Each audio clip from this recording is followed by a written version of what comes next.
want to share with you 10 lessons, really the biggest mistakes that I've made as I've grown my business over $20 million in sales. I just know that on the other side of the screen right now, if you're an aspiring entrepreneur, if you've already built something and now you're trying to scale it, my purpose for this video and really this channel, as much as I possibly can, to number one, reform the education system, because this is the kind of stuff that we never learned in school. And number two, hopefully it just inspires you and guides you on your journey as well. So the way I'm going to divide up these lessons here today are going to start off first within my personal life, and then after I hit the personal side, I'm going to transition into the business life. So make sure you stick to the very end. I'm going to reveal everything, not holding back anything.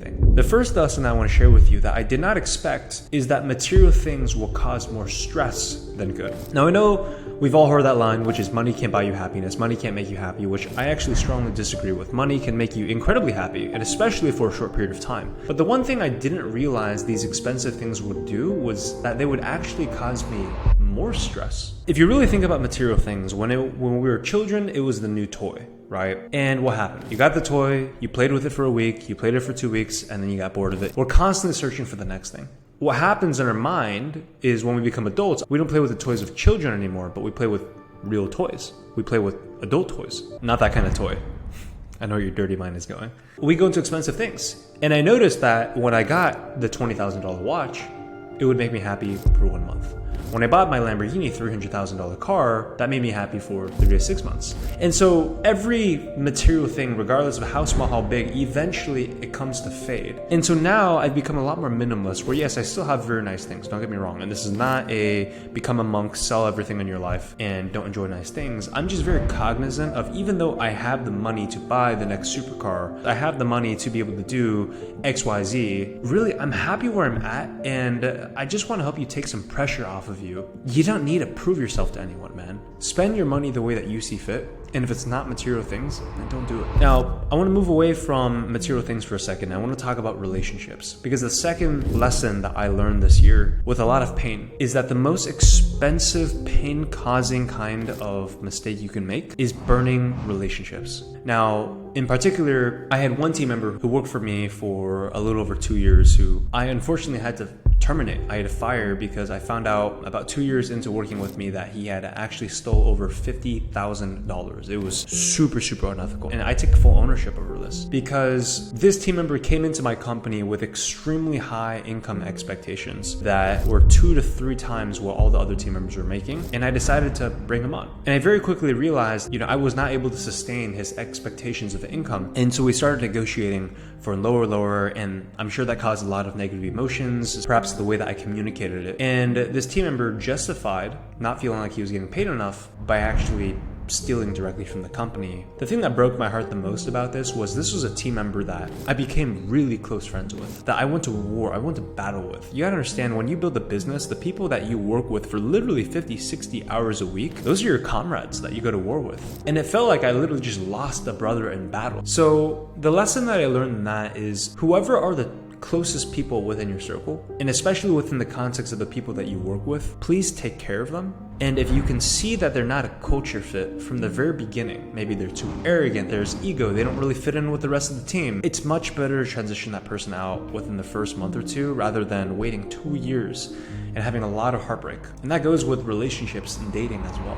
The third lesson I want to share with you is that traveling has diminishing returns in terms of the amount of happiness and fulfillment that I can bring you. Now, when I was in university, all I wanted to do was quit my job and be able to make money and travel the world. And I was really fortunate that by age 21, my business had done $500,000 in sales. I literally had the financial and location freedom to be able to travel anywhere I wanted to. And so I did exactly that. I just very quickly started realizing that I was trying to fulfill something within my heart that just could not be fulfilled by traveling. And the thing that actually brought me the most joy and fulfillment and happiness was progress within my business. Aside from my faith in Jesus, which is the ultimate source of joy, and I would highly recommend a relationship with God if you don't have one. What I realized from this past year is that traveling is great and you should use it as a vacation, but traveling will not be the thing that gets me to fulfillment. And maybe for you, you just got to get out of your system and do exactly what I did, which is travel for a year to figure that out. Ultimately,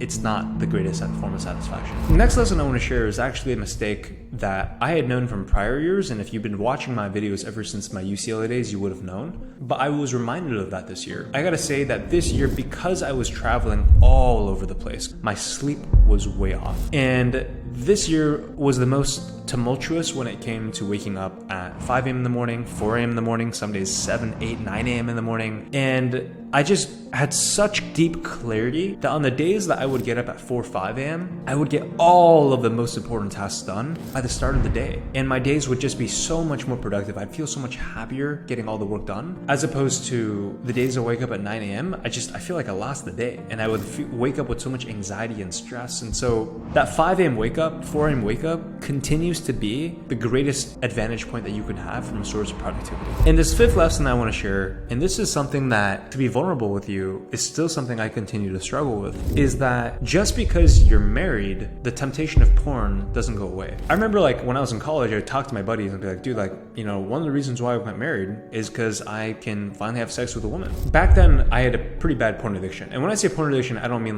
watching porn 3 times a day. I mean watching it twice a week, once a week. And I consider that to be an addiction because I told myself I needed to stop and I couldn't get myself to stop. That's what an addiction is. This past year, when I finally got married and, I could have sex guilt-free within the covenant of a God-honoring relationship, I realized that, man, I'm still having major urges to watch porn. And I gave in and I broke on that, unfortunately, multiple times with a lot of guilt and shame. And so what I realized is when you're single, you're struggling with porn, dude, you gotta fix that shit as soon as possible before you get into a relationship. Because getting into a relationship will not be the thing that helps you get away from your porn addiction.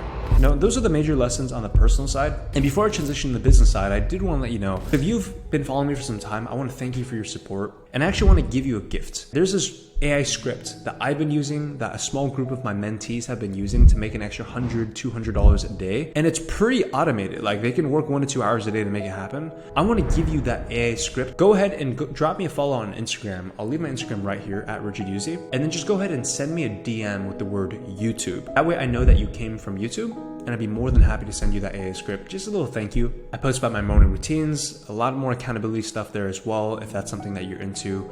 If not, no worries at all. I just wanted to send that over to you as a token of my appreciation. Now, let me share with you some of these business lessons that I've learned. Now, the first thing I noticed is that loyalty is everything. Loyalty is literally everything. And unfortunately, the only way that you can separate the loyal from the traitors is through time and going through difficult situations. Because I've seen within my own company that when things are going well and the business is hitting record month after record month after record month, can you imagine the loyalty on our team?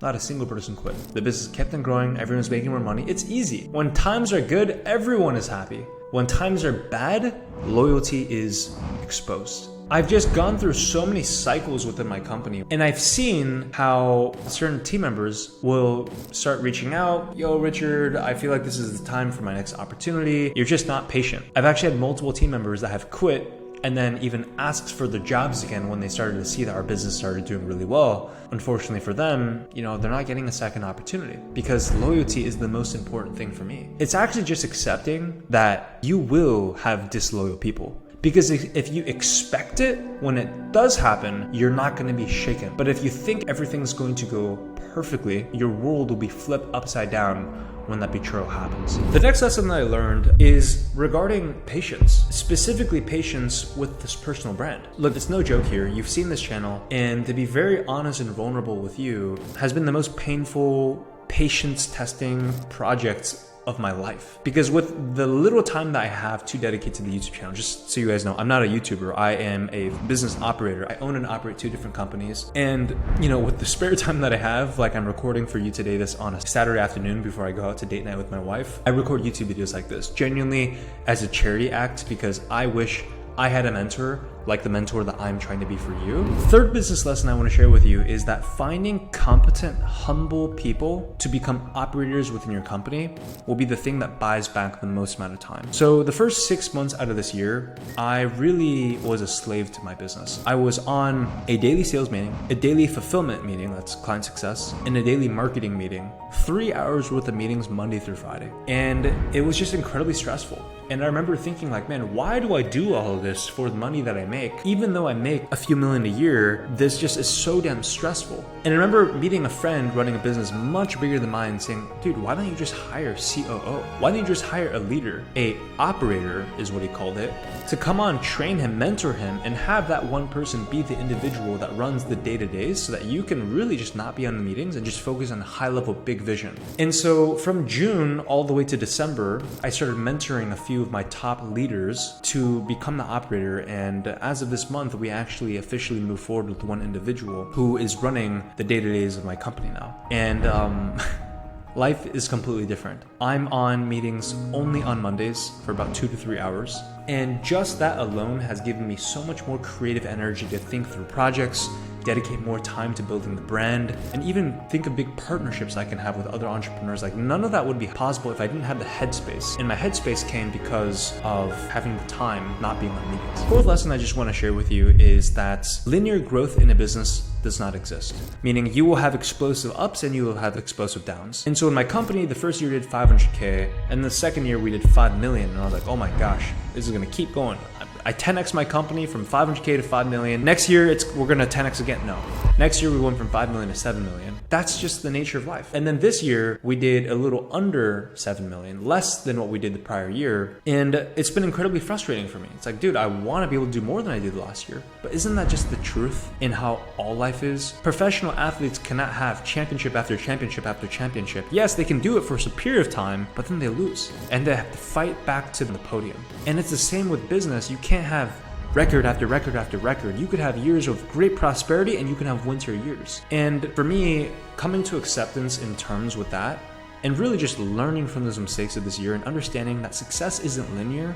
You can have highs, you can have lows, but remember, that also means that you can explode back up to a high. There's always better years to come. Always better years to come. The fifth business principle I want to share with you is what I call undersell, then over-deliver. And this is a massive realization that I had, which is that in this make money online space, everyone's constantly saying the magic number, 10K a month. Oh, if you get to 10K a month with dropshipping, 10K a month with Amazon, 10K a month. And I've just realized most of these businesses, just to be completely honest, you're not gonna make $10,000 a month with. The one thing that I realized is that I constantly advertise within my business vehicles that my university teaches that you can make $100 a day, which if you do the math, that's 3K a month. And I've noticed that because I make that promise and then we actually deliver on that promise, our students come on into our university, they actually learn a skill. The moment they make more than $100 a day and they make $150 a day, $200 a day, which comes out to $4,500, $6,000 a month. They're literally jumping up and down on the roofs because they're so grateful that we over-delivered on the expectation that yes, you can make $100 a day, and that's what we'll continue to say, but when our students inevitably do get to $200 a day, $250 a day, heck, even potentially 10K a month, it's so life-changing and they're so much happier because we undersold, meaning we set very low normal expectations that honestly just don't come off as scammy, don't come off as over-promising, don't come off as salesy. And that's just been such a game changer in our marketing. Now, at this point, I've mentioned you both personal and business, and I actually want to put them all together with this one life principle. And this is perhaps the greatest lesson I can impart onto you in this video, which is, look, for many of you, this year was an incredibly explosive, profitable year, a lot of progress, and praise God, I'm so happy for you. And for others, maybe this was a hard year. Maybe your business things suffered. Maybe your 9-to-5 job, maybe something in your health or in your family just wasn't very pretty. Regardless of how high or how low your life is getting, stay neutral. When times are getting really good and things are getting really, really hot and your business is growing, you're making more money, things are really exciting, everyone on your team is pumped up,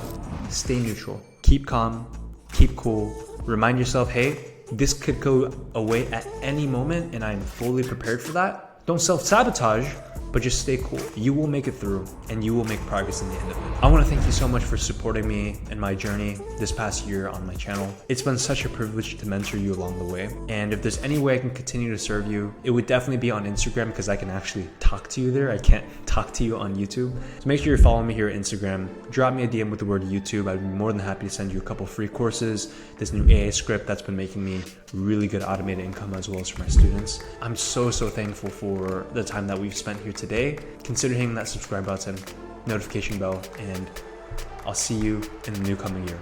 Remember, how you do one thing is how you do everything. I'll catch you soon.